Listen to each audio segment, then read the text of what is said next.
Carlo Ancelotti a comparu en salle de presse de la Ciudad Real Madrid à la veille du match contre l'Atlético, correspondant au huitième de finale retour de la Ligue des Champions, mercredi 21h. L'entraîneur a déclaré « Nous arrivons en forme, motivés comme toujours dans cette compétition. Ce sera un match difficile et nous le savons, mais nous sommes confiants pour continuer dans cette compétition qui est très spéciale. C'est un match qui nous permet de continuer à rêver dans cette compétition comme nous l'avons fait lors des années précédentes.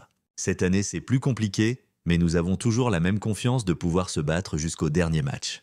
Le bilan contre l'Atlético, je me souviens de tous les matchs face à l'Atlético et ils ont été équilibrés. Parfois, nous avons plus gagné en Ligue des Champions, parfois c'était eux. Demain, ce sera pareil. La qualification se décidera à partir de la qualité et des petits détails. L'apport du collectif. J'ai plus de 11 joueurs qui peuvent jouer ce match. Ceux qui ne jouent pas d'entrée et entrent en jeu ensuite vont apporter. C'est un match où un changement bien fait peut faire la différence, la préparation et les joueurs avertis. Si vous courez trop, vous pouvez égaliser, mais si vous faites la différence, vous gagnez probablement le match. L'objectif est que nous voulons jouer les quarts de finale, peu importe avec quel joueur. Travailler les pénaltys est difficile en raison de l'ambiance et de la situation mentale, mais nous ne pensons pas en arriver là. Nous pensons à bien préparer ce match. L'importance de Modric. Ce n'est pas le hasard. Je ne regarde pas les statistiques pour faire la composition pour demain. Modric ne devrait pas être préoccupé car je ne regarde pas ces choses. Affronter Simeone, je le considère comme un grand entraîneur de football. Nous avons une idée du football très similaire. J'ai beaucoup de respect pour l'entraîneur, il est fantastique et nous avons la même idée du football, l'entente entre Vini Junior et Mbappé.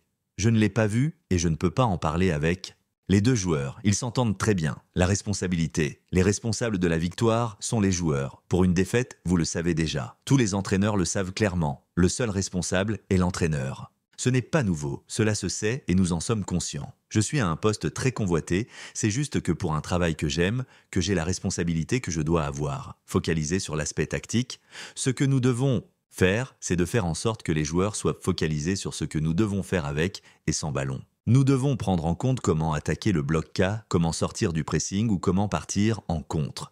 L'Atlético peut jouer de manière différente, défensivement, offensivement, en contre, comme le Real Madrid, les tireurs.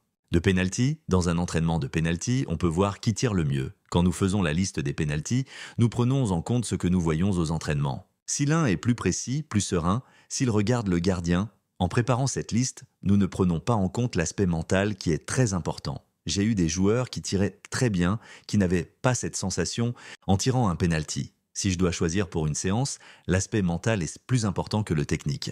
Si vous n'êtes pas bien au niveau mental, vous n'êtes pas bien au niveau technique pour tirer un penalty. J'ai gagné la Ligue des Champions avec des défenseurs qui tirèrent les penaltys. Serginho, Nesta, ce n'est pas mal qu'un joueur lève la main et dise qu'il ne veut pas tirer le penalty. Il faut en prendre la responsabilité quand on se sent bien.